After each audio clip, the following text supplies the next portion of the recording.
Beep, beep, beep, beep. Your alarm goes off. It's the future of the future.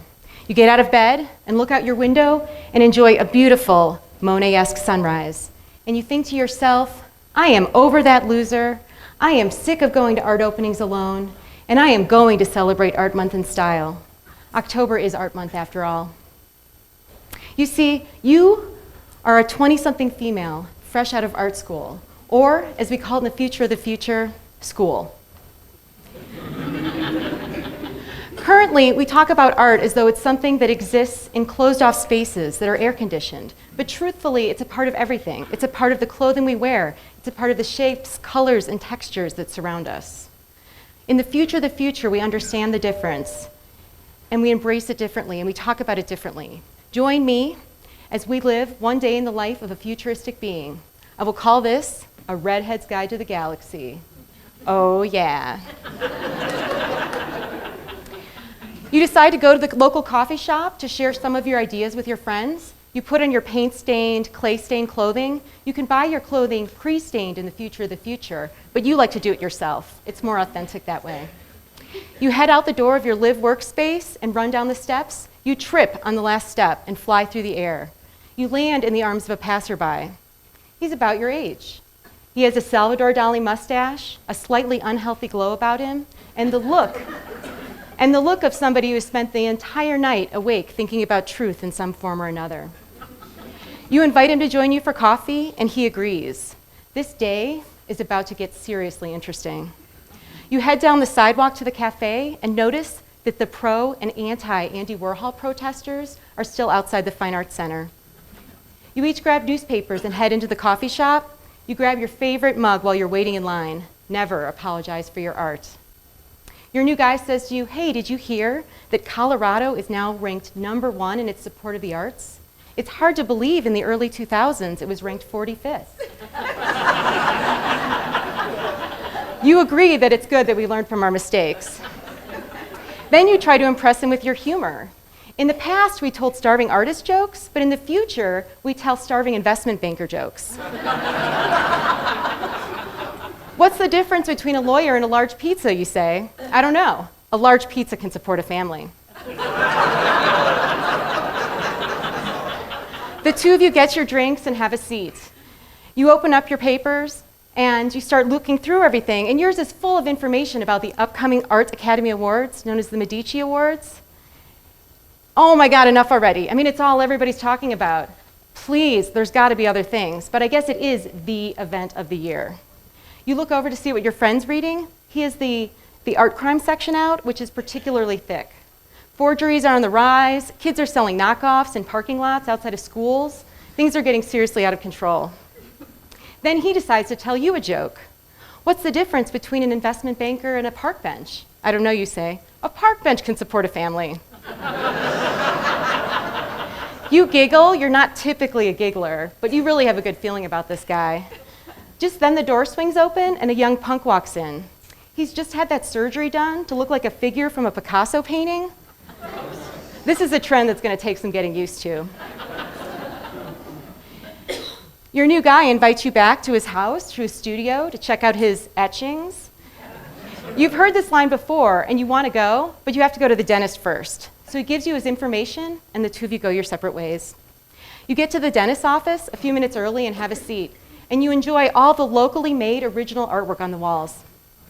There's a TV mounted in the corner and someone's flipping the stations. Bob Ross reruns, As the Guggenheim Turns, America's Got Artists, Extreme Artists, all flash by. They settle on CSI MoMA. Just then a commercial comes on. Do you have issues with color theory? It is possible that you suffer from the debilitating genetic disease known as colorblindness. Ask your doctor if colorexis is right for you. Just then they call your name and you stand up. You look at a brochure that's lying on the corner. Does your child have issues with perspective? There is help for them. They can still succeed in life. You head in for your appointment and everything goes well. In fact, you get out a few minutes early and decide to head back to your place to brush your hair and put on your I Buy Local Art sticker. You want to make a good impression with this guy. You jump in your vehicle and head out the door. People still love their Pablo Picassos and their Frida Kahlo cars, but you can't get enough of your van. The next thing you know, you are completely lost. Doggone it. I mean, don't go and cut your ear off or anything.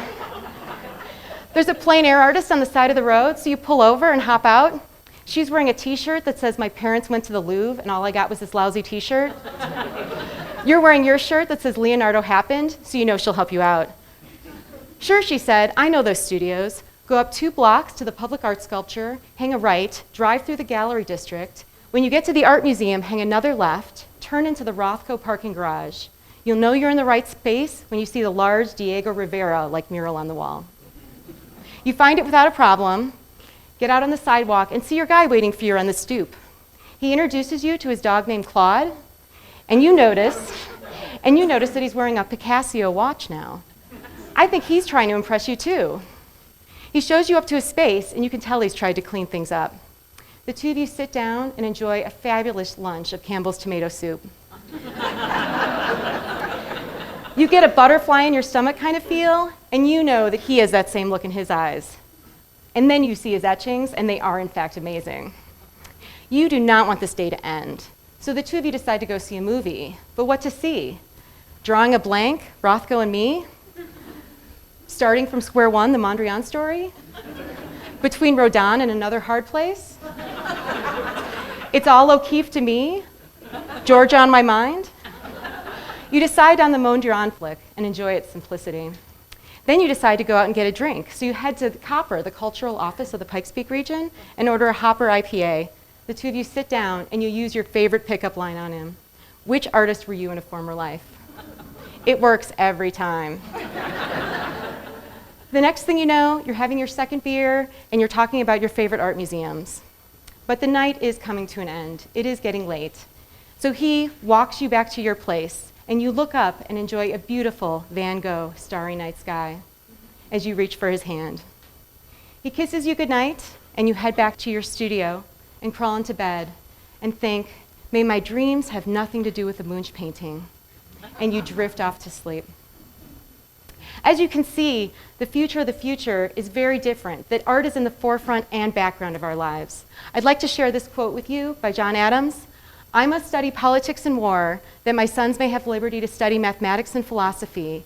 My sons ought to study mathematics and philosophy, geography, natural history, naval architecture, navigation, commerce and agriculture, in order to give their children a right to study painting, poetry, music, architecture, statuary, tapestry, and porcelain." John Adams is talking about the future of the future. He is talking about our children's children. And don't we want creativity for them? Don't we want art for them? Art is the thing that creates our culture. It is the thing that makes us human. And art is not a luxury. Art is in fact everything. And I do welcome all of you to enjoy art in the Pikes Peak region this year and enjoy October and Art Month.